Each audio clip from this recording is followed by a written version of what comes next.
আমি প্রায় বলি সমাজ নষ্ট হয় ভালো মানুষের নীরবতায়, না হলে এখনো মন্দ মানুষের সংখ্যা এত হয় নাই যে ভালো মানুষের বিরুদ্ধে লড়বে। কত মানুষ আছে সমাজে মন্দ, 10 ভাগ, না হয় 15 ভাগ, না হয় 20 ভাগ, এখনো 80 ভাগ মানুষ ভালো। তারপরেও ভালো মানুষদের কোনো কদর নাই। এর কারণ কি জানেন? মন্দ মানুষগুলো গাঞ্জা খাইলেও একসাথে বসে খায়, আর ভালো মানুষগুলো মসজিদের কাতারে একসঙ্গে দাঁড়ায় নামাজ পড়তে পারে না। সংগঠন মানে হচ্ছে আমরা এক চিন্তার মানুষ, ভালো মানুষগুলো একসঙ্গে চলবো যাতে খারাপ মানুষগুলো আমাদের উপরে প্রভাব ফেলতে না পারে। হযরত হাফিজ হুজুর রাহিমাহুল্লাহ ঠিক 40 বছর আগে এই জন্যই তওবার ডাক দিয়েছিলেন। 2টা কাজ ছিল হাফিজ হুজুরের। এক, খেলাফত প্রতিষ্ঠা করো, অর্থাৎ আমরা খলিফা, আল্লাহ আমাদের খলিফা বানিয়ে পাঠিয়েছেন। একজন খলিফাকে, প্রতিনিধিকে যে কাজের জন্য পাঠানো হয় সেই প্রতিনিধিকে সেই কাজই করা লাগে। আল্লাহ আমাদের খলিফা বানিয়েছেন, আমরা খেলাফত প্রতিষ্ঠা করবার মানে আল্লাহ যা বলেছেন এই জমিনে তাই বাস্তবায়ন করব। 2, আমরা লম্বা সময় করি না এটা, ঠিক আছে, তওবা করো, তওবা করে খেলাফত প্রতিষ্ঠার কাজ করো। আমি মনে করি এই 40 বছর পরেও হাফিজ হুজুরের সেই আহ্বান এখনো আমি মনে করি যথার্থ এবং প্রাসঙ্গিক। এখনো যুবকদের আহ্বান জানানো উচিত, তওবা করো, তওবা করো, প্রচলিত তন্ত্র মন্ত্র ছেড়ে কোরআন সুন্নাহ বাস্তবায়নের পথে অগ্রসর হও। প্রচলিত তন্ত্র মন্ত্র ছেড়ে আল্লাহর নবীর আদর্শ বাস্তবায়নে অগ্রসর হও। আমি হাফিজ হুজুর রাহিমাহুল্লাহর সিলসিলায় মুফতি আমিন রাহিমাহুল্লাহর কর্মপন্থা অনুযায়ী কাজ করতেছি। আমি আলেমদের বলবো, যুবকদের বলবো, মুসল্লিদের বলবো, আল্লাহর কসম করে বলবো আমরা শান্তির পক্ষে, আল্লাহর কসম করে বলবো আমরা সুন্দরের পক্ষে, ন্যায়ের পক্ষে, ইনসাফের পক্ষে। কেন? ইসলাম এগুলোই শিক্ষা দেয়, আর এগুলো বাস্তবায়ন করবার জন্যই আমি মনে করি আমরা খলিফা হয়েছি। আমরা খেলাফত প্রতিষ্ঠা করতে চাই। আমি আপনাদের কাছে, এই ওলামাদের কাছে হাতে পায়ে ধরে বলে যাই, রাজনৈতিক শক্তি যদি তৈরি করতে না পারেন, কোন এলাকায় যদি ইসলামের পূর্ণাঙ্গ বিধিবিধান মানুষকে বুঝাতে না পারেন, মানুষের কাছে তুলে ধরতে না পারেন, আংশিক ইসলাম দিয়ে কোনোদিন বিজয় আনতে পারবেন না। পরিষ্কার এক্সাম্পল, আংশিক ট্রিটমেন্টে রোগী কোনোদিন সুস্থ হয় না, হয় নাকি? আপনারা ভালো বুঝবেন। এই যে ডাক্তার অ্যান্টিবায়োটিক দেয়, ডাক্তার বলে এই 7 দিন খাবেন, আপনি 3 দিন খাইলেন, সুস্থ তো হবেনই না, বড় ধরনের ঝুঁকি আছে। কারণ অ্যান্টিবায়োটিক আপনার ভেতরে জীবাণু ধ্বংস করবে। আপনি কি করলেন? এই জীবাণুটাকে পরিপূর্ণ না মেরে অ্যান্টিবায়োটিক বন্ধ করে দিচ্ছেন, জীবাণুটা শরীরে থেকে যাবে, তো সে আহত অবস্থায় থেকে যাবে। অ্যান্টিবায়োটিক বন্ধ করছেন, আবার সুস্থ সবল হয়ে আগে যতটা গতিতে আক্রমণ করছে এখন তার চাইতে বেশি গতিতে আক্রমণ করবে। আংশিক ট্রিটমেন্টে রোগী সুস্থ হয় না।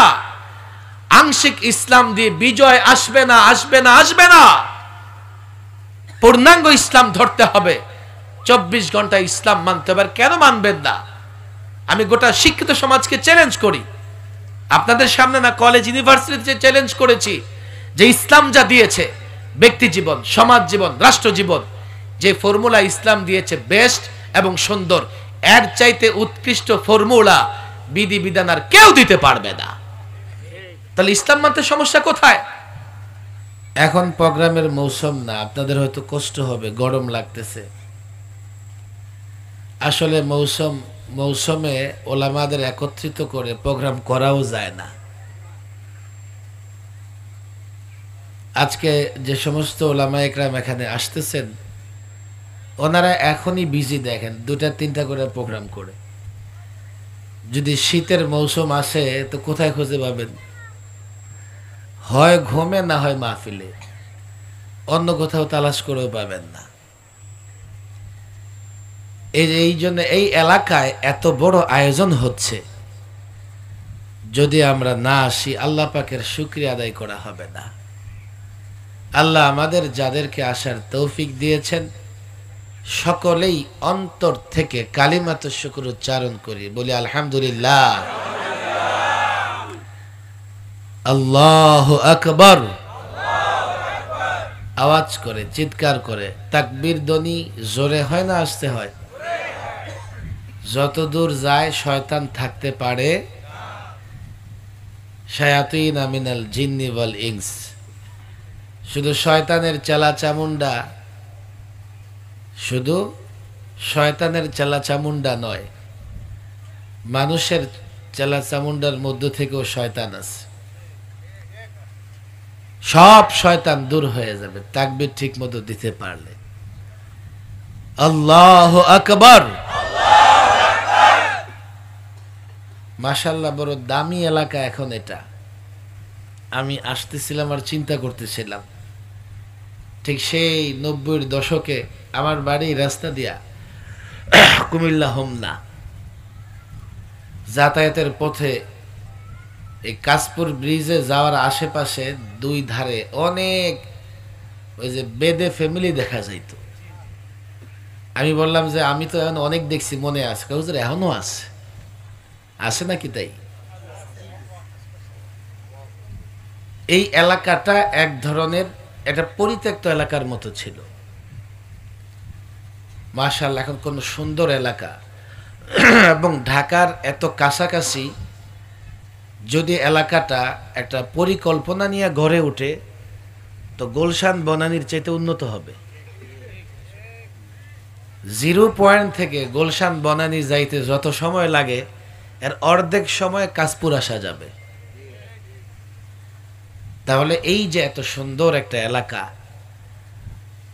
এবং এটা যেহেতু সোনারগাঁয়ে পড়ছে, আমি তো বলি এটা তো রাজ পরিবারের এলাকা।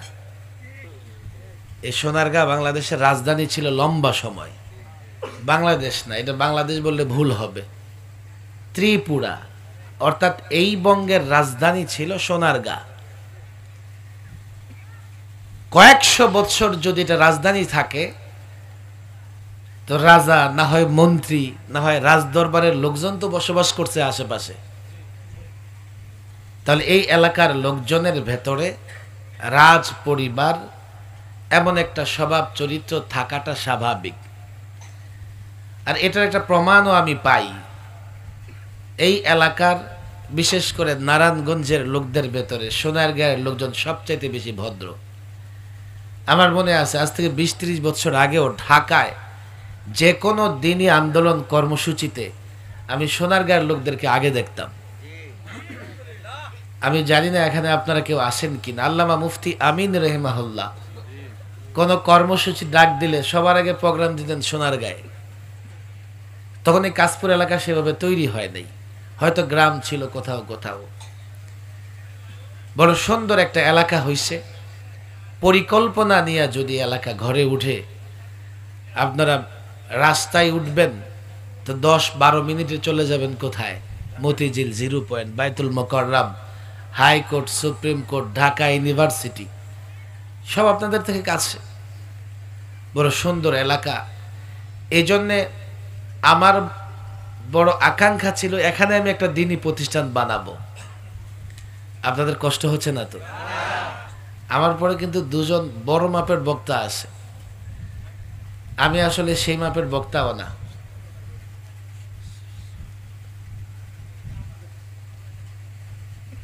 আমি একজন শিক্ষক, ছাত্র পড়াতে ভাল লাগে, দ্বীনি মাদ্রাসা কোথাও দেখলে ভাল লাগে, দ্বীনি মাদ্রাসা করতে ভালো লাগে। এবং আমি মনে করি কোন এলাকায় একটা দ্বীনি প্রতিষ্ঠান যদি গড়ে উঠে, ওই দ্বীনি প্রতিষ্ঠান 1 বৎসরে দ্বীন এবং ইসলামের এত কাজ করবে, 1 লক্ষ মাহফিল দিয়াও দ্বীনের এত কাজ করা যাবে না। ওলামা একরাম এখানে আসেন, আমি একটা উদাহরণ দেই। এইভাবে 10 বছর যদি ওয়াজ শোনেন আপনারা, সূরা ফাতিহা শুদ্ধ হয়ে যাবে। হবে না? কেন হবে না? কারণ মাহফিলে তো আমরা এই চেষ্টাটা করি না। এক একজনকে সূরা ফাতিহা শুদ্ধ করে পড়ানোর চেষ্টা মাহফিলে হয়, আর সেটা সম্ভব না। সম্ভব না। আমি যদি 10টা বছর ওয়াজ করি বা আপনারা শোনেন, দুরাকাত নামাজ সুন্নত মোতাবেক পড়তে পারবেন, এই যোগ্যতা হয়ে যাবে। আজ পর্যন্ত কোন মাহফিলে কি এমন হয়েছে, এই দাঁড়ান দাঁড়ান সবাই দাঁড়ান, নিয়ত করেন দুরাকাত নামাজ সুন্নত মোতাবেক পড়ে দেখান, কোন মাহফিলে এমন হয়েছে? এবার আপনি আসেন, মাদ্রাসা দ্বীনী প্রতিষ্ঠান হয়েছে, ওস্তাদের সামনে ছাত্র হাঁটু গেড়ে 2 দিন 3 দিন 1 সপ্তাহ বসছে, এরপরে দেখবেন সূরা ফাতিহা ওই কাবা শরীফের ইমাম সুদাইসির মতো তেলাওয়াত করতেছে। দ্বীনী প্রতিষ্ঠানগুলো কত গুরুত্বপূর্ণ। বলে হুজুর মাহফিল কি গুরুত্বপূর্ণ না? আরে মাহফিল গুরুত্বপূর্ণ না হলে দ্বীনী প্রতিষ্ঠান যে গুরুত্বপূর্ণ এটা শুনতেছেন তো মাহফিল থেকেই। মাহফিলেরও গুরুত্ব আছে, কিন্তু 1 লক্ষ মাহফিলও একটা দ্বীনী প্রতিষ্ঠান যখন 1 বছর পরিচালিত হবে তার সমান গুরুত্ব বহন করতে পারবে না। এই জন্য আমি নিজেকে মুদাররিস, শিক্ষক পরিচয় দিতে পছন্দ করি। আমি নিজেকে একজন মাদ্রাসা প্রেমী, মসজিদ প্রেমী, এই পরিচয়টা আমার কাছে পছন্দ। বিশেষ করে আমি যখন 1 বছর আগে সরকারি মেহমানখানা থেকে মুক্ত হই, আমি তো লম্বা সময় সরকারি মেহমান ছিলাম। এই যে দেখেন না পোস্টারে লেখা আছে কারা নির্যাতিত মজলুম আলেম। কতটা মজলুম আল্লাহ ভালো জানে, তবে নির্যাতন সহ্য করতে হয়েছে, নির্যাতন সহ্য করতে হয়েছে। আমি আমার বাড়ি, জায়গা, সম্পত্তি, ব্যক্তিগত, এমনকি মাদ্রাসা মসজিদও হারাইছি। সরকারি মেহমানখানা থেকে মুক্ত হয়ে চিন্তা করতেছিলাম আমি তো শিক্ষক মানুষ, আমার একটা প্রতিষ্ঠান লাগবে। তো সবাই বললেন যে জায়গা দেখেন, আমরা কি করব, সহযোগিতা করব। পছন্দ কোথায়? কাশপুর থেকে মদনপুর। এর আগে আসলে ক্ষমতা নেই জায়গা কেনার, এদিকে জায়গা একটু সস্তা হবে, এখানে জায়গা কেনা কয়েক শতাংশ বা কেউ যদি দেয়, এখানে আমি দ্বীনী প্রতিষ্ঠান করার চেষ্টা করব। ঠিক এই রাস্তা দিয়া আমি যেতে যেতে ঠিক কয় কিলো গেছি আমার মনে নাই। আমার একজনে নিয়ে গেলেন, একটা জায়গা দেখাইলেন যে 1 বিঘা জায়গা আছে, এই পরিমাণ দাম, 2 না 3 লাখ টাকা করে দাম চাইছে। জায়গাও পছন্দ হয়েছে। আমার যারা হিতাকাঙ্ক্ষী মুসল্লি তাদের সঙ্গে আলোচনাও করতেছিলাম। হঠাৎ কেন্দ্রীয় জেলখানার পেছনে নদীর ওই পারের ওলামা একরাম আমার সঙ্গে সাক্ষাৎ করে বললেন, হুজুর একটা জায়গা আছে, ওখানে মাদ্রাসা করবেন নাকি? বললাম কতটুকু? কয় হুজুর শুনছি 30 বিঘা আছে। আমরা আলাপ করছি, 2 ব্যবসায়ী জায়গা কিনে রাখছে, যদি আপনি রাজি হন জায়গা আপনারে দিয়ে দিবে। তাই বললাম কই আমি তো জায়গা কারো কাছে চাইতেছি না নিজের জন্য, গিয়ে বলো মাদ্রাসার জন্য ওয়াকফ করবে কিনা, আমারে দিতে হবে, আমি জায়গা দিয়ে কি করব?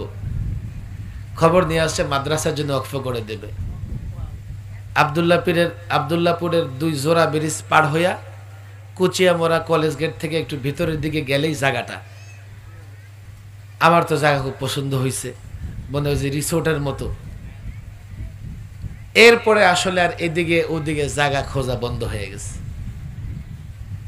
দ্বীনী প্রতিষ্ঠান, আমার প্রথম কথা হচ্ছে এই আলেম, খতিব, ইমাম ঐক্য পরিষদের কাছে যেভাবে এখানে আবাদ হচ্ছে, প্রথম কাজ আপনাদের প্রতিষ্ঠান করা। এখনো আমি মনে করি এলাকার যে কারো কাছে চাইলে ভাই 2% 3% জায়গা দেন, দিবে। সোনারগাঁয়ের এই লোকগুলা রাজার পরিবারের লোকজন, যদি বলে যে না আমরা তো কুমিল্লা থেকে আসছি, এটা তো আরো বড় বিষয়। কুমিল্লার লোকজনও যথেষ্ট সম্পদশালী। যদি বলে যে না নারায়ণগঞ্জ থেকে আসছি, নারায়ণগঞ্জ বন্দর নগরী, নারায়ণগঞ্জ বন্দর নগরী, শিল্প নগরী। আমার মনে হয় আমি ওলামাদের কাছে হাতে ধরে পায়ে ধরে বলি, প্রাইভেট প্রতিষ্ঠান করেন প্রয়োজনে, কিন্তু অন্তত প্রত্যেক মহল্লায় মহল্লায় মসজিদ ভিত্তিক মক্তবের পাশাপাশি স্থায়ী জায়গায় মাদ্রাসা করা। আর যদি এমন হয় যে কেউ 2, 4, 5 বিঘা জায়গা দিতেছে, আমি নিজে সহযোগিতার জন্য শরীক থাকবো ইনশাআল্লাহ। এরপরেও কাশপুরে একটা বড় দ্বীনি প্রতিষ্ঠান দরকার। তবে ওই পাশে কিছু প্রতিষ্ঠান আছে, আমি জানি না এই পাশে বড় কোনো প্রতিষ্ঠান আছে কিনা। সোনারগাঁয়ে কিছু প্রতিষ্ঠান আছে। আলেম ওলামাদের কাছে আমার বিনীত অনুরোধ, দ্বীনি প্রতিষ্ঠান বানান, দ্বীনি প্রতিষ্ঠান বানান।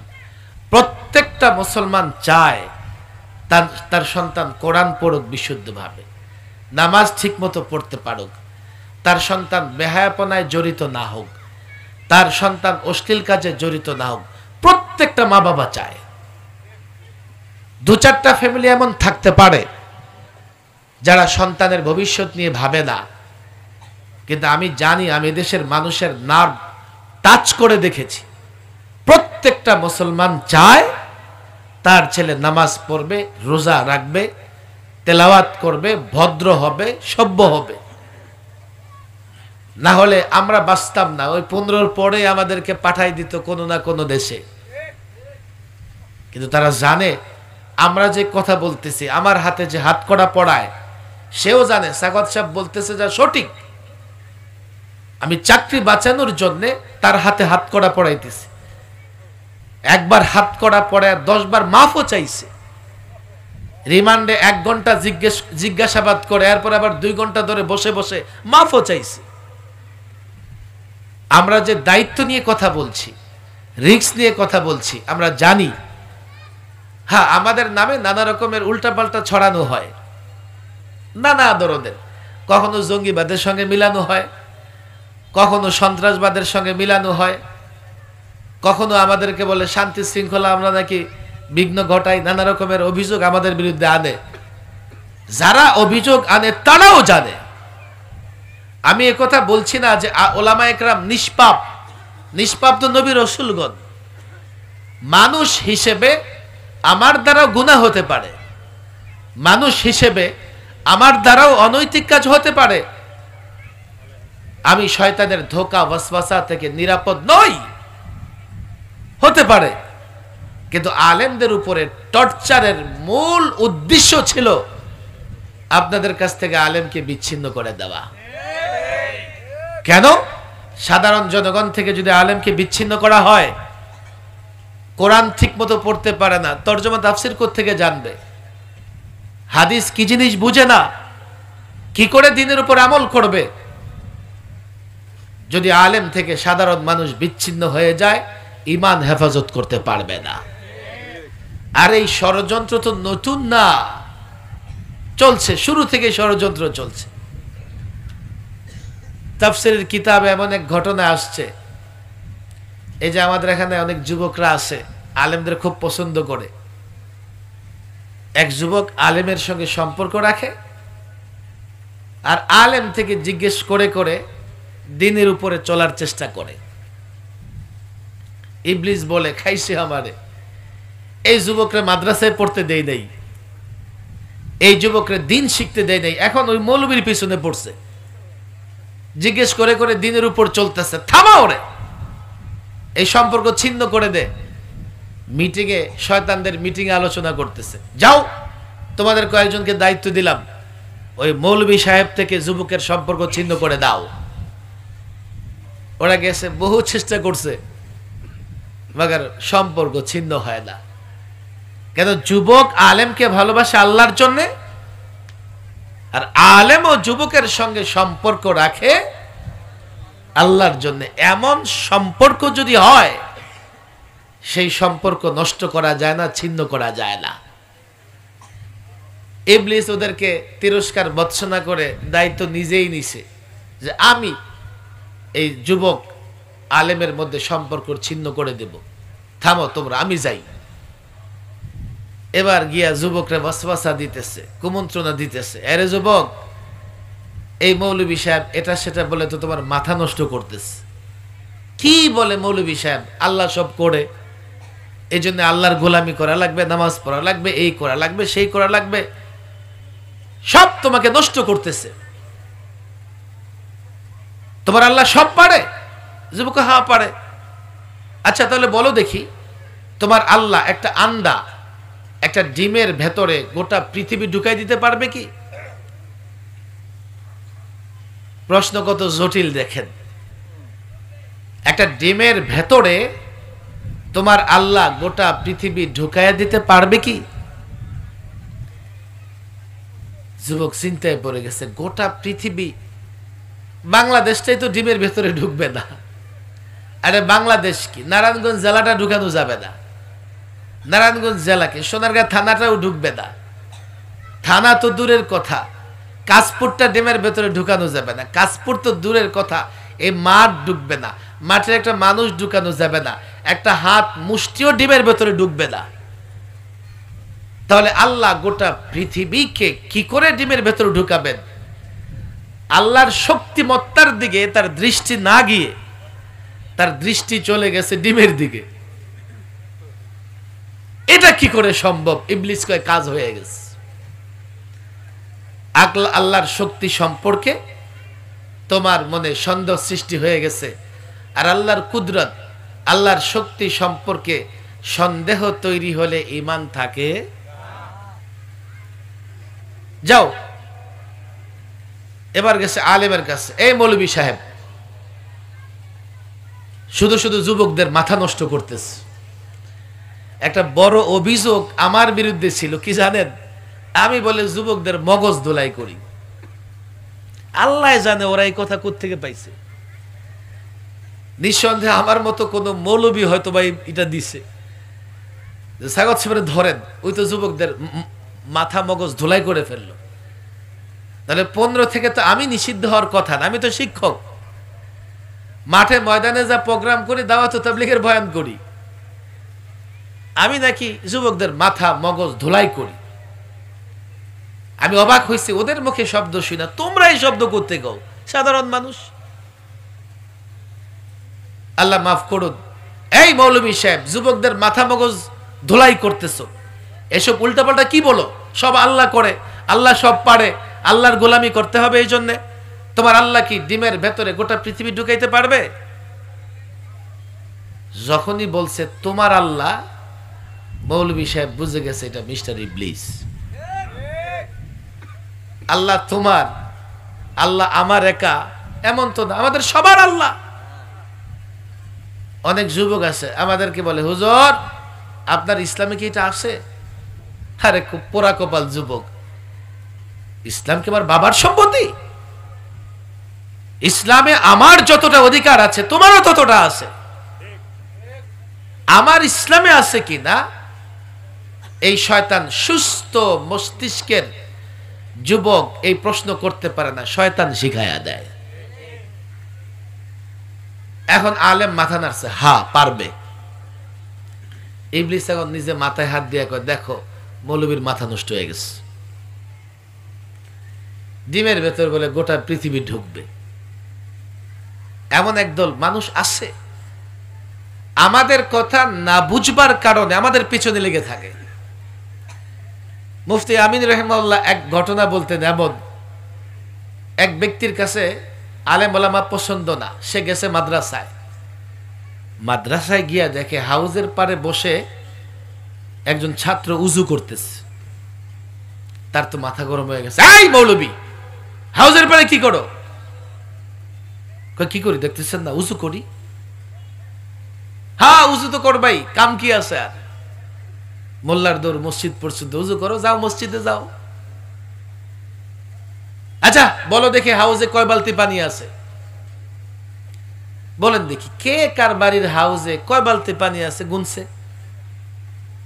কে বলতে পারবে কার পুকুরে কয় বালতি পানি আছে? প্রশ্ন করে মৌলভী সাহেবকে ঠেকাইয়া দিবে, এটাই তার উদ্দেশ্য।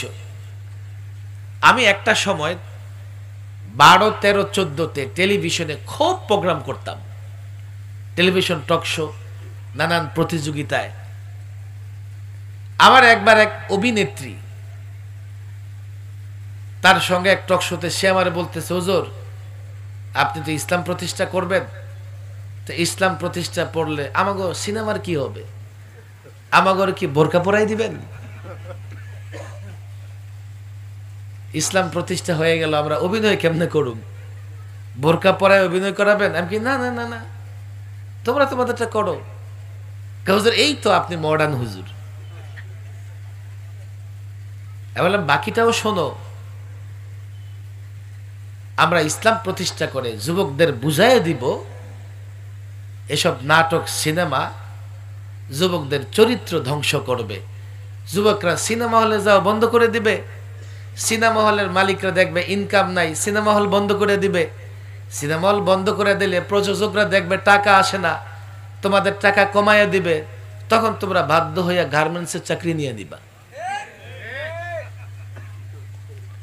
এমনি সিনেমা বন্ধ হয়ে আমাদের বন্ধ করতে হবে না, আমরা জোর করে কিচ্ছু করব না।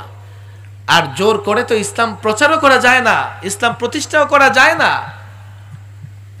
এবং মনে রাখবেন, জোর করে ইসলাম মুছে দেওয়া যায় না। আজকে ইসরায়েল মনে করতেছে যে এক গাজা শেষ। আর এই পৃথিবীতে এমন ইমতিহান পরীক্ষা অনেক দিয়েছি, আমাদের অনেক ভূখণ্ডে হত্যাযজ্ঞ চালানো হয়েছিল, অনেক ভূখণ্ড বিরান করে দেওয়া হয়েছিল, অনেক ভূখণ্ড ধ্বংস করে দেওয়া হয়েছিল, কিন্তু মুসলমান ধ্বংস হয় না, ধ্বংসস্তূপ থেকে আবার দাঁড়িয়ে যায়।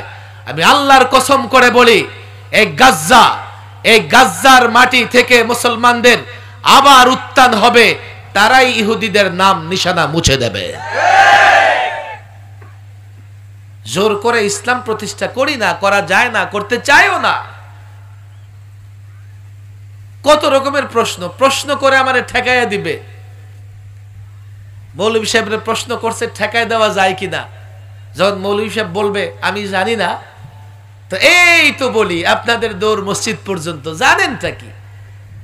অন্যের বাড়িতে খানার কাপড়ের দাম বাড়ান, আমরা লম্বা লম্বা জুব্বা পরি, আমরা বলে কাপড়ের দাম বাড়াই। মাদ্রাসার ছাত্র বলে, আচ্ছা হাউজে কয় বালতি পানি আছে? আপনি আগে বলেন আপনার বালতির সাইজ কত? দুনিয়ার সব বালতি একই রকমের? আপনাদের কষ্ট হইতেছে, গরম লাগতেছে মনে হয়। 2 লিটার, 3 লিটার, 4 লিটার, 5 লিটার বালতি আছে না নাই? 50 লিটারের বিশাল বালতিও আছে। আপনি বলেন আপনার বালতি কত বড়? বালতি যদি হাউজের সমান হয় তাহলে 1 বালতি পানি আছে। বালতি যদি হাউজের অর্ধেক হয় 2 বালতি পানি আছে। বালতি যদি হাউজের 3 ভাগের 1 ভাগ হয় 3 বালতি পানি আছে। 4 ভাগের 1 ভাগ হলে 4 বালতি। এবার আপনি বালতি আইনা হাউজের পানি মাই পারলেন, ঠেকায় দিবে। ইবলিসকে হায় হায় বলেন কি? ডিমের ভেতরে গোটা পৃথিবী কি করে প্রবেশ করে? মৌলভী সাহেব তো বুঝে গেছে। ইবলিস শুধু একটা আয়াত তেলাওয়াত করে শোনাই দিস, ইন্নামা আমরুহু ইযা আরাদা শাইআ আইয়াকুলা লাহু কুন ফায়াকুন। আল্লাহ যখন কিছু করতে চান তখন শুধু বলে কুন, হও, ফায়াকুন, তা সঙ্গে সঙ্গে হয়ে যায়। আসে এই যে যুবকটা কেন পদচ্যুত হয়েছে, বিচ্যুত হয়েছে, এই যুবক যদি নিজে চিন্তা না করে, আচ্ছা ভাই আমারে কেন প্রশ্ন করেন জটিল প্রশ্ন, আমি এক আলেমের সঙ্গে সম্পর্ক রাখি, চলেন আপনাকে তার কাছে নিয়ে যাই, সে উত্তর দিবে, তাহলে যুবকের ঈমান হেফাজত হয়ে যেত। কথা ঠিক না বেঠিক? আমি যুবকদের হাতে পায়ে ধরে আমি বলি না আমি ডাক্তার, তুমি তোমার চিকিৎসা আমার কাছে করাও। আমি বলি না আমি ইঞ্জিনিয়ার, বাড়ি বানাবা তো আমার কাছে আসো। আমি বলি না আমি উকিল, ব্যারিস্টার, মোকদ্দমা চালাইবা তো আমার কাছে আসো। তুমি আমার ভাই, তুমি উকিল হও, ব্যারিস্টার হও, ডাক্তার হও। আমার অবাক লাগে মৌলভী সাহেব তার চিকিৎসার প্রয়োজনে ডাক্তারের কাছে যায়, ডাক্তার আবার বাড়ি নির্মাণের জন্য ইঞ্জিনিয়ারের কাছে যায়, ইঞ্জিনিয়ার মামলা মোকদ্দমা লড়বে তো উকিল ব্যারিস্টারের কাছে যায়। কিন্তু আমার এই শিক্ষিত ভাইয়েরা ইসলাম শিখতে আলেমের কাছে যাইতে লজ্জা বোধ করে। আফসোস, ডাক্তার ইঞ্জিনিয়ার হও, আমার কোনো আপত্তি নাই, দরকার আছে, দরকার আছে। যে যে পেশায় উৎকর্ষ সাধন করছে, পাণ্ডিত্য অর্জন করছে, যাও তার কাছে। কিন্তু বড় চেয়ারে বসার কারণে, ক্ষমতায় থাকবার কারণে, সম্পদের মালিক হবার কারণে আলেমের বাইরে গিয়ে যদি দিন বোঝার চেষ্টা করো, যুবকের মতো ঈমান হরণ হবে, ইসলামের উপর থাকতে পারবা না। এটা শয়তানের ষড়যন্ত্র। কি করে এই যুবকদেরকে আলেম থেকে বিচ্ছিন্ন করা যায়, বিচ্ছুত করা যায়। আমি আপনাদের হাতে পায়ে ধরে বলেছি, এই 16 বছরে অনেক টর্চার হয়েছে আমাদের উপরে, অনেক টর্চার হয়েছে। কেন যুবকেরা আমাদের বক্তৃতা শোনে? কেন স্কুল কলেজের ছেলেরা আমার বক্তৃতা শোনে? আমি বাংলাদেশের অনেক কলেজ ইউনিভার্সিটিতে গিয়ে বক্তৃতা করতাম। ওয়াজ মাহফিল থেকে একটু দূরে গিয়ে আপনাদের নারায়ণগঞ্জের কলেজের ছাত্রদের আমি বক্তৃতা করছি। মুন্সিগঞ্জের কলেজের ভেতরে, কলেজের সব ছাত্ররা দাওয়াত করছে আমাদেরকে, আমার যে হুজুর আমরা কলেজের ভিতরে একটা প্রোগ্রাম করতে চাই, আপনি সেখানে আসেন, কিছু কথা বলেন। হিন্দুস্তান খ্যাত গোপালগঞ্জে গিয়েও আমি কলেজে বয়ান করে আসছি। বাংলাদেশের 2 জায়গায় 2টা হিন্দুস্তান আছে, লোকেরা বলে। একটা সেই চট্টগ্রামের রাউজানে, আর আরেকটা নাকি গোপালগঞ্জ, ওরা বলে আর কি, বলে যে এটা হিন্দুস্তান হুজুর, এনে সাবধান, সাবধানে কথা বললেন। আমি ঠিক টঙ্গী বাড়িতে প্রোগ্রামে গেছি, টঙ্গী পাড়াতে, পোস্টারে আমার নামও নাই, আমার মাইকে যে আমার নামটা বলছে, এখন বয়ান করবেন অমুকে, আমি নিজেই বুঝি না কার নাম বলতেছে। বললাম সমস্যা কি? হুজুর আপনার নাম বললে মাহফিলটা সমস্যা হয় কিনা। আচ্ছা, তো দাওয়াত দিছো কেন? হুজুর এলাকার লোকজন মহব্বত করে। আমি বললাম তাহলে তোমরা চুপ থাকো, এলাকার লোকজন মহব্বত করে, কোন সরকার, কোন পরাশক্তির ক্ষমতা নেই আমার স্টেজ থেকে নামায়া দিবে। যে আসবে তার পিঠের চামড়া থাকবে না। আমি কি বলি শোনো, শুনবার চেষ্টা করো। আপনি ডাক্তার, ভাই আমি আমার চিকিৎসার প্রয়োজনে আপনার কাছে যাব, আমি লোকদের বলবো আমার কাছে এসে ডাক্তারের কাছে যাও। আপনি ইঞ্জিনিয়ার, বাড়ি বানাবেন, আমি লোকদের বলবো বাড়ি বানালে ইঞ্জিনিয়ারের কাছে যাও। একটা লোক এসে যদি বলে হুজুর আপনারা খুব মহব্বত করি, বাড়ি বানাবো, আপনি একটু ডিজাইন করে দেন, আর আমি মৌলভী সাহেব যদি কি করে দেই, একটা বাড়ির ডিজাইন করে দেই, কথা বুঝছেন, হবে না কি জানেন? ইট, বালু, সিমেন্ট, রড নষ্ট হবে, 2 দিন পরে ছাদ ভেঙে মাথাটাও নষ্ট হবে। ডাক্তার সাহেব ইসলামের পণ্ডিত হয়ে গেলে, কিংবা ইঞ্জিনিয়ার যদি ডাক্তারের জায়গায় বসে যায়, আর রোগীরা যদি ইঞ্জিনিয়ারের কাছে যায় যে ইঞ্জিনিয়ার সাহেব আপনি একটু চিকিৎসা করে দেন, তো ইঞ্জিনিয়ার বলবে তারা মাপ, দৈর্ঘ্য প্রস্থ মাইপা দেখছে, কিছু সিমেন্ট আর বালু দিয়ে আস্তর মাইরা দে, চিকিৎসা কেমনে করবে? আমি শিক্ষিত ভাইদের হাতে পায়ে ধরে বলি, আলেমদের সঙ্গে দূরত্ব এটা ইবলিসের কাজ। আলেমদের সঙ্গে মিলে মিশে মাদ্রাসা প্রতিষ্ঠা করেন, মাদ্রাসা প্রতিষ্ঠা করেন। পৃথিবীর যে রাষ্ট্রগুলোতে মুসলমান নিগৃহীত, নির্যাতিত হচ্ছে, সেখানে সবচাইতে বড় অভাব হলো দ্বীনি প্রতিষ্ঠান নাই। সবচাইতে বড় অভাব দ্বীনি প্রতিষ্ঠান নাই। ইরাকে সাদ্দাম হোসেনকে শহীদ করে দিয়ে ইরাক দখল করেছে, সাদ্দাম নিজে অসংখ্য দ্বীনি প্রতিষ্ঠান বন্ধ করে দিয়েছিল। গাজ্জার কথা আমি বলবো না, মধ্যপ্রাচ্যের কথা বলবো না, সরকারি প্রতিষ্ঠানে ভরে গেছে, আর মধ্য প্রতিষ্ঠানে বড় লোকের সন্তানেরা সব আমেরিকা ইউরোপে পড়াশোনা করে। তারা কি করে রাষ্ট্র হেফাজত করবে? আমি বারবার বলি, একাধিকবার বলি, এই যে মাদ্রাসা, বিশেষ করে কওমি মাদ্রাসা, এখানে শুধু আলেম তৈরি করে না, এখানে যারা পড়াশোনা করে শুধু ইমানের হেফাজত করবে এমন না, রাষ্ট্রের হেফাজত করবে। বলে এক্সাম্পল কোথায়? এক্সাম্পল হচ্ছে তালেবান। আফগানিস্তানের দিকে তাকাও, আজকে 70 বছর লড়াই করে গাজ্জাকে তারা হেফাজত করতে পারে নাই, ইরাক হেফাজত করতে পারে নাই, উইগর মুক্ত করতে পারে নাই, কাশ্মীর মুক্ত করতে পারে নাই। আফগানের দিকে দেখো, আমেরিকা, নেটো, গোটা পৃথিবীর কাফের শক্তি এক হয়ে তালেবান আফগানিস্তানকে ধ্বংস করতে চেয়েছে, সেখানে দ্বীন আছে, দ্বীন শক্তি। এ মুসলমান বুঝো, ইসলাম শক্তি। আজকে আমাদের প্রতিবেশী দেশ, প্রতিবেশী দেশ, প্রতিবেশী দেশ, আমি পরিষ্কার বলি, তুমি দেশপ্রেমিক হলে আমার কথা তোমার কাছে ভালো লাগবে। আমাদের উপরে নানাভাবে আগ্রাসন চালায়, একতরফা ভাবে আমাদের ট্রানজিট তারা বন্ধ করে দিয়েছে, তাদের ট্রানজিট এখনো চালু আছে।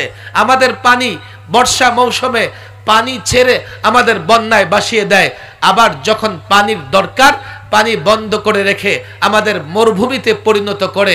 আমার যখন যা দরকার তারা তা বন্ধ করে দেয়।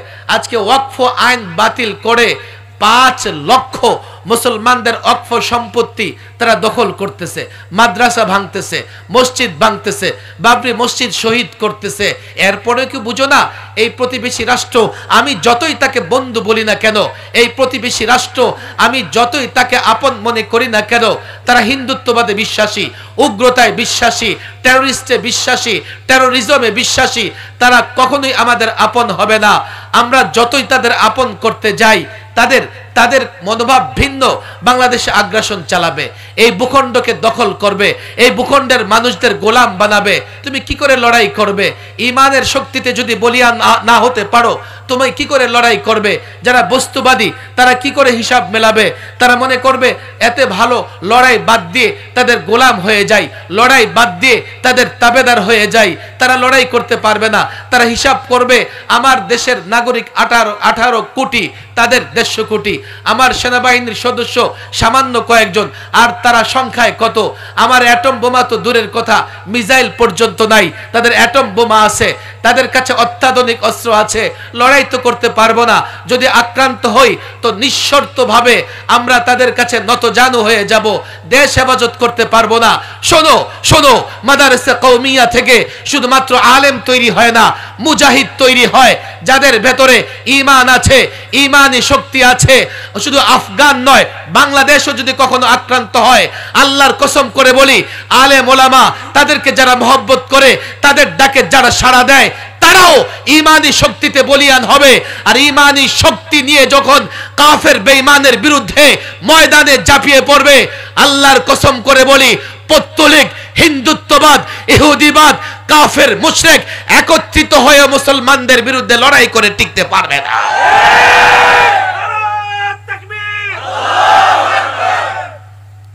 পরিষ্কার কথা। ইতিহাস আপনারাও পড়েন, সোনারগাঁয়ের ইতিহাসটাই পড়েন না। এই সোনারগাঁয়ে কিভাবে এটা মুসলিম রাষ্ট্রের আয়ত্তে আসলো এবং এখান থেকে ইসলামী রাষ্ট্র প্রতিষ্ঠা, এই ইতিহাসটাই আপনারা একটু খুঁজে দেখেন। সোনারগাঁয়ের মানুষ, আমি আজকে লম্বা ইতিহাস সোনারগাঁয়েরটা বলার সুযোগ নাই। এই জন্য প্রথম কথা, মাদ্রাসা বানাবেন তো ইনশাআল্লাহ? হাত তুলে ওয়াদা করেন। এখনো জায়গার কম আছে, আমি আলেমদের বলবো উদ্যোগ নিয়ে ঠিক এই রাস্তার আশেপাশে আরো ভিতরে যান, অসুবিধা নাই, বড় জায়গা নিয়া। হাত সবাই উঠায় নেই, বলে হুজুর আমার টাকা নাই, হাত উঠে কি করব? জবানে দোয়া আছে তো নাকি? দোয়া করবো তো ইনশাআল্লাহ। এত মানুষ দোয়া করলে আল্লাহ যাদের সম্পদ দিচ্ছে ওরা আইসা যাবে। হাতের লম্বা হাত উঠান। আর বলবেন হুজুর টাকা পয়সা নাই, আরে আজকে নাই কালকে হতে পারে, বড় লোক হতে সময় লাগে না। আমার চোখের সামনে আমি কত শত শত মানুষকে দেখলাম 5 বছরে 1000 কোটি টাকার মালিক হয়ে গেছে। বৈধ অবৈধ কথা বলতেছি না, পাক্কা ওয়াদা করেন। এই কাজপুরে বড় প্রতিষ্ঠান দরকার আছে না নাই? আমি আলেমদের বলবো, হাত নামান, একটা ওয়াদা, মাদ্রাসা করবেন। তাহলে এই যে আজকে একজনকে ঢাকা থেকে নিয়ে আসছেন, তখন আপনার মাদ্রাসা থেকে আলেম সারা দুনিয়া সফর করে বয়ান করবে। করবেন তো ইনশাআল্লাহ? আর আলেম ওলামাদের সঙ্গে সম্পর্ক রাখবেন তো ইনশাআল্লাহ? আলেমরা দুশ্মন না, আলেমরা দুশ্মন না, কারো দুশ্মন না, কারো দুশ্মন না। আমি প্রায় বলি, দেখেন ক্ষমতা আসলে ক্ষমতা গেলে একদল আসে একদল যায়, একদল দেশে আসে একদল দেশ ছাড়ে। কথা ঠিক না বেঠিক? ইমাম সাহেবরা দেখছেন আজ পর্যন্ত? ঠিক আছে, ইমাম সাহেব মুক্তাদির নিয়ত করে না? করে তো নাকি? মুক্তাদি কি কয়? ইক্তাদাইতু বিহাযাল। ইমাম কি কয়? আনা ইমামুল লিমান হাদারা ওয়া মাইয়াহ। যারা আসছে ওদেরও ইমাম, যারা আসবে এখানে কখন ইমাম বলে যারা দেশে আসছে নতুন করে ওদের ইমাম, যারা দেশ ছাড়া হয়েছে ওদের বাদ? এটা তো কয় সরকারি দলের ইমাম, বেসরকারি দলের ইমাম। যখন দোয়া করে, আল্লাহর কসম করে বলি, সবার জন্য ইমাম খতিবরা দোয়া করে, দোয়া করে। আপনারাও ইমাম খতিবদের মহব্বত করেন, কিন্তু মহব্বতটা সৎ ভাইয়ের মতো। মহব্বতটা কার মতো? যখন আমরা আক্রান্ত হই, হুজুর ভাল লাগে, মহব্বত করি, দূরে থাকা দৃশ্য দেখে। আমি অনুচিত কথা বলতেছি? কিংবা ইমাম সাহেব ঝামেলায় পড়লে ওই মহল্লার ভদ্র ছেলেটাও তামাশা দেখে। হয় এমন, হয় এমন। আমি বলি না যে আলেম ইমাম অন্যায় করতে পারে না, কিন্তু অন্যায় একটা করলেও তার আরো ৯৯টা ভালো কাজ আছে। আমরা আলেম ওলামাদের পেছনে দাঁড়াইতে পারি না, অথচ আলেম ওলামাদের পেছনে দাঁড়াইতে না পারলে নিজের ঈমান এবং ইসলাম কোনোটাই হেফাজত করতে পারবো না। অনেক কথা এই নিয়ে আমি আপনাদের বলি। এই যে মাওলানা আখতারুজ্জামান সাহেবের নেতৃত্বে ইমাম খতিবদের ঐক্য আছে, আপনারা ফিকির করেন। এর একটা মাশাআল্লাহ সুন্দর মহিলা মাদ্রাসা হয়েছে, হয়তো ছোটখাটো পুরুষ মাদ্রাসাও আছে। একটা বড় মাদ্রাসা করেন, একটা বড় মাদ্রাসা করেন। আমি এই যে এখানে রাজারবাগীদের আস্তানা আছে না, দেওয়ানবাগি, এদিকে তো মনে হয় যে পিছনে অনেক জায়গাও আছে, বা এটার ব্যাক সাইডে জায়গা আছে না, বড় জায়গা নেন, জায়গা নিয়ে একটা। আমি এই মাওলানা আখতারুজ্জামান সাহেব আমাদের এখানে এই যে দুদকের ইমাম, দুদক বুঝেন তো, দুর্নীতি দমন কমিশনের ইমাম সাহেব, কাকরাইলের যে মানে স্থায়ী দায়ী, মানে কাকরাইল মসজিদে সার্বক্ষণিকভাবে দাওয়াতে তাবলীগের কাজ করে। এদিকে একটু নজর দেন, কারণ মদনপুর এবং কাশপুরে লম্বা সময় মাদকের বড় ধরনের আখড়া ছিল। এখনো আছে নাকি? এখনো আছে। তাহলে এই যে যুবকদের মাদকের নেশা, এই নেশা নানাভাবে, কারণ ঢাকার আশপাশগুলোতে এইভাবে মাদক এবং নানা ধরনের কি তৈরি হয়ে যায়, আড্ডাখানা তৈরি হয়ে যায়। আমি মাওলানা জুবায়ের সাহেবকে বলবো, ঢাকা থেকে যারা আসে বা এলাকার যারা ঢাকা এবং এই এলাকায় যথেষ্ট শিল্পপতি আছে, ইন্ডাস্ট্রি আছে, একটা বড় মাদ্রাসা করবেন। এটা হলো প্রথম কথা। দ্বিতীয় কথা, আমার দিকে খেয়াল করেন, কথা শেষ করে দিব, আরো দুজন আলোচক আছে।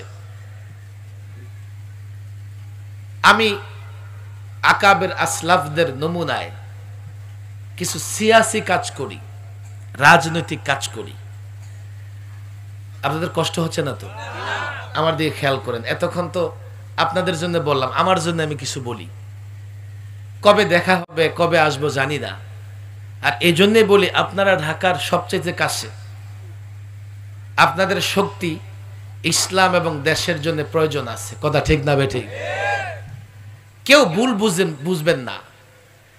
আমি সিয়াসি কাজ করি, রাজনীতি কাজ করি কেন জানেন? রাজনৈতিক শক্তি ছাড়া দেশ পুনর্গঠন করা যায় না, রাজনৈতিক শক্তি ছাড়া দেশে পরিবর্তন আনা যায় না। এই যে ভারতে মুসলমানরা নির্যাতনের শিকার হচ্ছে, সেখানে মুসলমানদের যদি রাজনৈতিক শক্তি থাকতো, এই মুসলমানরা এতটা নির্যাতনের শিকার হইতো না। কাল নরেন্দ্র মোদীর দল বিজেপিও যদি বুঝতে পারতো আমি মুসলমানদের খেপাইলে ওরা যদি আমার ভোট না দেয়, আমার ক্ষমতা থেকে যাইতে হবে, সে মুসলমানদের উপর হাত দেওয়ার সুযোগ পাইতো না। কিন্তু এই নরেন্দ্র মোদী বুঝে যে মুসলমানরা যেমনি দ্বিধা বিভক্ত, তারা হয়তো কেউ বাধ্য হয়ে আমাকে ভোট দেবে, আর না দিলেও সমস্যা নাই। তাদের এই দ্বিধা বিভক্তির কারণে তাদের ভোটে আমার উপর কোনো প্রভাব পড়বে না। আলেম ওলামাদের হাতে পায়ে ধরে বলি, বাংলাদেশে যদি সত্যিকার অর্থে মুসলমানদের রাজনৈতিক শক্তি না থাকে, কাল যে ক্ষমতায় আসবে সে ইসলামের বিরুদ্ধে আইন করতে ভয় পাবে না। কিন্তু যেই ক্ষমতায় আসুক, সে যদি মনে করে আলেম ওলামাদের শক্তি আছে, কালকে নির্বাচনে হোক কিংবা লড়াইয়ের মাঠে হোক, তাদেরকে মোকাবেলা করতে হবে। ইসলামের বিরুদ্ধে এক কদম দেওয়ার আগে 1000 বার চিন্তা করবে। আর মুসলমানদের সামগ্রিক কল্যাণ। আপনি রাজনীতি করেন না, একজন ভদ্র মানুষ, কিন্তু আপনাকে কিন্তু রাজনীতি ঠিকই ধরে রাখছে। এটা বাজুর কেমনে? আচ্ছা, রাজনীতিবিদরা যখন তেলের দাম বাড়ায় আপনি তখন সস্তায় তেল কিনেন। রাজনীতিবিদরা যখন ট্রাফিক আইন করে রাস্তা ঘুরাইয়া দেয় আপনি সোজাই যাইতে পারেন। এই যে কাশপুর থেকে আগে ফুরুত করে নেমে ঢুকে যাইতেন, এখন কই যাওয়া লাগে? নরসিংদী রোডে গুইরা আইসা ঢুকন লাগে এদিকে। রাজনীতিবিদরা যেই আইনই করুক না কেন, গত সরকারের আমলে বিবাহের আইন করে গেছে কি 18-র আগে মেয়েকে বিয়ে দেওয়া যাবে না, 21-এর আগে ছেলেকে বিয়ে দেওয়া যাবে না। আপনি রাজনীতি করেন আর না করেন আপনাকে সেটা মানতে হয়েছে। 18-র আগে কন্যাকে বিয়ে দিয়ে দিলে বাপকেও জেলে যাইতে হয়েছে। হরও দেখেছেন আপনারা। যদি আপনি রাজনীতি, সুস্থ রাজনীতি না করেন, সমাজের মাদকাসক্ত ব্যক্তিটা অসুস্থ রাজনীতি করে আইন করবে, আপনাকে সেটা মেনেই চলতে হবে। আর যদি সুস্থ রাজনীতি করে সুস্থ যুবকেরা দায়িত্ব পায়, অন্তত তার অসুস্থ চিন্তা আপনার উপর চাপায়া দিবে না। আমি প্রায় বলি সমাজ নষ্ট হয় ভালো মানুষের নীরবতায়, না হলে এখনো মন্দ মানুষের সংখ্যা এত হয় নাই যে ভালো মানুষের বিরুদ্ধে লড়বে। কত মানুষ আছে সমাজে মন্দ? 10 ভাগ, না হয় 15 ভাগ, না হয় 20 ভাগ, এখনো 80 ভাগ মানুষ ভালো। তারপরেও ভালো মানুষদের কোনো কদর নাই। এর কারণ কি জানেন? মন্দ মানুষগুলো গাঞ্জা খাইলেও একসাথে বসে খায়, আর ভালো মানুষগুলো মসজিদের কাতারে একসঙ্গে দাঁড়ায় নামাজ পড়তে পারে না। সংগঠন মানে হচ্ছে আমরা এক চিন্তার মানুষ, ভালো মানুষগুলো একসঙ্গে চলবো যাতে খারাপ মানুষগুলো আমাদের উপরে প্রভাব ফেলতে না পারে। হযরত হাফিজ হুজুর রাহিমাহুল্লাহ ঠিক 40 বছর আগে এই জন্যই তওবার ডাক দিয়েছিলেন। 2টা কাজ ছিল হাফিজ হুজুরের। এক, খেলাফত প্রতিষ্ঠা করো, অর্থাৎ আমরা খলিফা, আল্লাহ আমাদের খলিফা বানিয়ে পাঠিয়েছেন। একজন খলিফাকে, প্রতিনিধিকে যে কাজের জন্য পাঠানো হয় সেই প্রতিনিধিকে সেই কাজই করা লাগে। আল্লাহ আমাদের খলিফা বানিয়েছেন, আমরা খেলাফত প্রতিষ্ঠা করব, এর মানে আল্লাহ যা বলেছেন এই জমিনে তাই বাস্তবায়ন করব। 2, আমরা লম্বা সময় করি না এটা, ঠিক আছে, তওবা করো, তওবা করে খেলাফত প্রতিষ্ঠার কাজ করো। আমি মনে করি এই 40 বছর পরেও হাফিজ হুজুরের সেই আহ্বান এখনো আমি মনে করি যথার্থ এবং প্রাসঙ্গিক। এখনো যুবকদের আহ্বান জানানো উচিত, তওবা করো, তওবা করো, প্রচলিত তন্ত্র মন্ত্র ছেড়ে কোরআন সুন্নাহ বাস্তবায়নের পথে অগ্রসর হও। প্রচলিত তন্ত্র মন্ত্র ছেড়ে আল্লাহর নবীর আদর্শ বাস্তবায়নে অগ্রসর হও। আমি হাফিজ হুজুর রাহিমাহুল্লাহর সিলসিলায় মুফতি আমিন রাহিমাহুল্লাহর কর্মপন্থা অনুযায়ী কাজ করতেছি। আমি আলেমদের বলবো, যুবকদের বলবো, মুসল্লিদের বলবো, আল্লাহর কসম করে বলবো আমরা শান্তির পক্ষে, আল্লাহর কসম করে বলবো আমরা সুন্দরের পক্ষে, ন্যায়ের পক্ষে, ইনসাফের পক্ষে। কেন? ইসলাম এগুলোই শিক্ষা দেয়, আর এগুলো বাস্তবায়ন করবার জন্যই আমি মনে করি আমরা খলিফা হয়েছি। আমরা খেলাফত প্রতিষ্ঠা করতে চাই। আমি আপনাদের কাছে, এই ওলামাদের কাছে হাতে পায়ে ধরে বলে যাই, রাজনৈতিক শক্তি যদি তৈরি করতে না পারেন, কোন এলাকায় যদি ইসলামের পূর্ণাঙ্গ বিধিবিধান মানুষকে বুঝাতে না পারেন, মানুষের কাছে তুলে ধরতে না পারেন, আংশিক ইসলাম দিয়ে কোনোদিন বিজয় আনতে পারবেন না। পরিষ্কার এক্সাম্পল, আংশিক ট্রিটমেন্টে রোগী কোনোদিন সুস্থ হয় না, হয় নাকি? আপনারা ভালো বুঝবেন। এই যে ডাক্তার অ্যান্টিবায়োটিক দেয়, ডাক্তার বলে এই 7 দিন খাবেন, আপনি 3 দিন খাইলেন, সুস্থ তো হবেনই না, বড় ধরনের ঝুঁকি আছে। কারণ অ্যান্টিবায়োটিক আপনার ভেতরে জীবাণু ধ্বংস করবে। আপনি কি করলেন? এই জীবাণুটাকে পরিপূর্ণ না মেরে অ্যান্টিবায়োটিক বন্ধ করে দিচ্ছেন, জীবাণুটা শরীরে থেকে যাবে, তো সে আহত অবস্থায় থেকে যাবে। অ্যান্টিবায়োটিক বন্ধ করছেন, আবার সুস্থ সবল হয়ে আগে যতটা গতিতে আক্রমণ করছে এখন তার চাইতে বেশি গতিতে আক্রমণ করবে। আংশিক ট্রিটমেন্টে রোগী সুস্থ হয় না। আংশিক ইসলাম দিয়ে বিজয় আসবে না। পূর্ণাঙ্গ ইসলাম ধরতে হবে। 24 ঘন্টা ইসলাম মানতে হবে। কেন মানবেন না? আমি গোটা শিক্ষিত সমাজকে চ্যালেঞ্জ করি, আপনাদের সামনে না কলেজ ইউনিভার্সিটিতে চ্যালেঞ্জ করেছি যে ইসলাম যা দিয়েছে ব্যক্তি জীবন, সমাজ জীবন, রাষ্ট্র জীবন, যে ফর্মুলা ইসলাম দিয়েছে বেস্ট এবং সুন্দর, এর চাইতে উৎকৃষ্ট ফর্মুলা বিধি বিধান আর কেউ দিতে পারবে না। তাহলে ইসলাম মানতে সমস্যা কোথায়? এই জন্য আমি আপনাদের কাছে ওয়াদা নিতে চাই, হাত তোলে ওয়াদা করেন, জেনে বুঝে, আমি বলি না আবেগে আমার সঙ্গ দেন, আমরা যদি পূর্ণাঙ্গ ইসলাম বাস্তবায়ন করতে চাই, প্রতিষ্ঠা করতে চাই, সহযোগিতা করবেন তো ইনশাআল্লাহ? দুর্বল আওয়াজ, করবেন তো ইনশাআল্লাহ? করবেন তো ইনশাআল্লাহ? আমরা সকলে ধর্মপ্রাণ মুসলমান মিলে এক থাকব, নেক থাকব, শক্তিশালী প্ল্যাটফর্ম তৈরি করব, দেশ এবং ইসলামের জন্য লড়াই করব। করব তো ইনশাআল্লাহ? করব তো ইনশাআল্লাহ? আমার এই ওয়াদা মনে থাকবে তো ইনশাআল্লাহ? আল্লাহ তাবারক ওয়া তাআলা তৌফিক দান করুন। মাওলানা সিবগাতুল্লাহ নূর সাহেব আসে নাই? নিয়ে আসেন, দেরি হবে। জুনায়েদ সাহেব কই? আমি শেষ করব না আর চলবে? শেষ তো করে দিছি। নিয়ে আসেন মাওলানা সিবগাতুল্লাহ নূর সাহেব, নিয়ে আসেন। না ঠিক আছে, যুবকদের তো বলে দিলাম, ওয়াজ যত খুশি করেন হুজুর। মাশাআল্লাহ, বাংলাদেশের যুবকদের অনেক উন্নতি হয়েছে, অনেক অগ্রগতি হয়েছে। তবে আমাদের সমাজের যারা দায়িত্বশীল তাদের বেশি একটা উন্নতি হয় নাই। কথাটা আমার মনে বুঝেন নাই? আচ্ছা, এই যে পয়লা বৈশাখ গেছে না? আরে কবে গেছে বলেন, কবে গেছে? আচ্ছা বলেন, একটা সময় যা দেখতেন যুবক যুবতীদের, এবার তা দেখছেন? যুবকদের উন্নতি হয়েছে কি হয়েছে না? আমাদের দেশের যুবকেরা দিন দিন, এই যে আমরা মার্চ ফর গাজা করলাম, আমারে অনেক কষ্ট হয়েছে স্টেজ পর্যন্ত যাইতে, আমি 2 জায়গায় পা ফাইটা গেছে। শুধু একটু মুসাফা করবে, একটু দেখবে কে যায়, বাস। কিন্তু আমার কাছে মনে হয়েছে 90% ইয়ং এবং প্রত্যেকটা যুদ্ধে যাবার মতো শক্তি সামর্থ্য রাখে।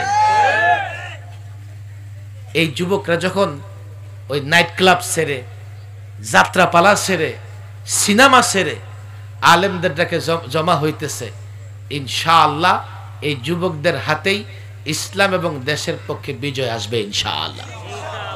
যুবকেরা আমার অনেক ভালোবাসে, কিন্তু আমি যুবকদের বলি, দেখো শুধু মাহফিলের ভালোবাসা পর্যন্ত নয়, এই ভালোবাসাটাকে ঐক্যবদ্ধভাবে কোরআন সুন্নাহ প্রতিষ্ঠা পর্যন্ত লড়াই করতে হবে। করবো তো ইনশাআল্লাহ? আমি এই বেহা করি, মাফ করবেন, আসলে আমি এটার নামটা জিন্দগির প্রথম শুনছি। আমার কাছে প্রথম মনে হয়েছে চায়না কোনো অঞ্চল হয়তো বা। বেহাকর শব্দের অর্থ কি বলেন দেখি? বেহাতারা,